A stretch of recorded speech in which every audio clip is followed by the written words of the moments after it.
Dans le Languedoc, on distingue 5 pays de montagne qui favorisent les précipitations intenses des épisodes méditerranéens. En cheminant du sud au nord-est, on a d'abord le massif du Canigou, ensuite les Corbières, puis la Montagne Noire, l'Écosse et enfin les Cévennes.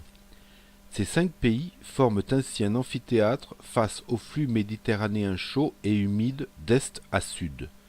Le piémont de ces pays est régulièrement soumis à des abats d'eau intenses, en liaison avec une influence orographique marquée et déterminante dans l'aggravation des effets pluviogènes des systèmes perturbés qui viennent se bloquer sur cette région.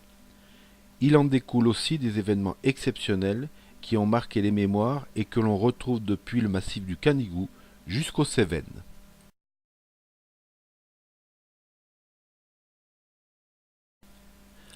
On peut rappeler l'épisode du 16 au 20 octobre 1940 sur les Pyrénées-Orientales, appelé l'Aiguade de 1940, avec un pic de précipitation à 1000 mm sur le Val-Espire le 17 octobre, pic qui ne sera jamais égalé. Le bilan humain des inondations a été très lourd puisque l'on a relevé 50 victimes. On a celui du 6 au 8 décembre 1953 sur l'Écosse, avec au total 400 mm sur certains secteurs. 2 victimes. Ce faible nombre est peut-être dû à l'initiative d'un ingénieur des ponts et chaussées qui a alerté dès le 5 décembre les bureaux de poste concernés par le bassin de l'Orbe. Les services télégraphiques ont donc fonctionné normalement le lendemain dimanche, alors que les pluies torrentielles commençaient. Il y a aussi ceux consécutifs des 29-30 septembre 58 et 3-4 octobre 58 sur les Cévennes, avec au total 500 mm sur certains secteurs.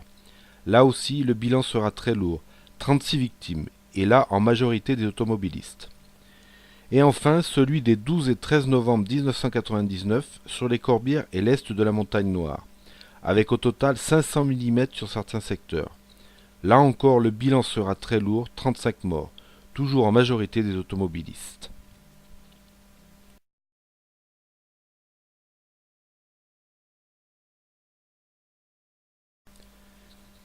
Ces trompes d'eau ont toutes une origine aérologique commune, une advection d'air tropical très doux devenant très humide en passant sur la Méditerranée, et une advection d'air frais polaire sur l'ouest de la France.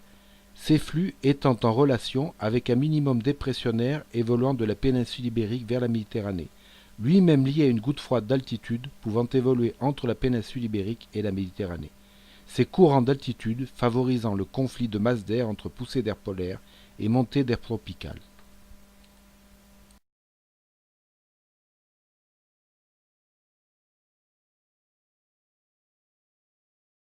Dans la nuit du 14 au 15 octobre dernier, le système perturbé amené par un flux de sud-est et arrivant par le sillon audois a stationné sur la face sud de la Montagne Noire.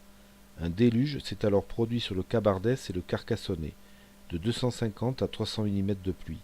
On a relevé 110 mm en 2 heures à Trèbes et 90 mm en 4 heures à Carcassonne, la normale étant sur cette station de 60 mm pour un mois d'octobre. Il faut remonter au XIXe siècle pour retrouver dans ces pays une telle quantité d'eau sur une surface géographique aussi étendue. Le bilan humain de cet événement climatique est de 14 victimes, dont près de la moitié sont des personnes âgées prises au piège dans leur domicile lors des débordements de rivières.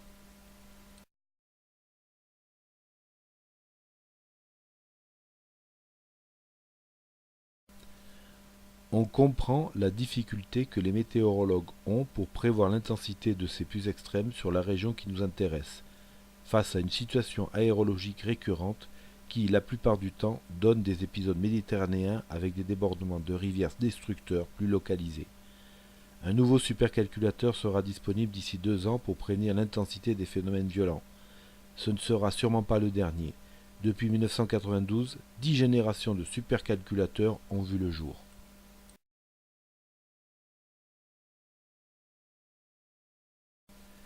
Pour conclure, il faut se rappeler que le 24 et le 25 octobre 1891, un épisode méditerranéen extrême, s'étalant du Fenouillède à la Montagne Noire, toucha aussi les communes du Cabardès et du Carcassonnais, les dégâts atteignant leur paroxysme à Trèbes.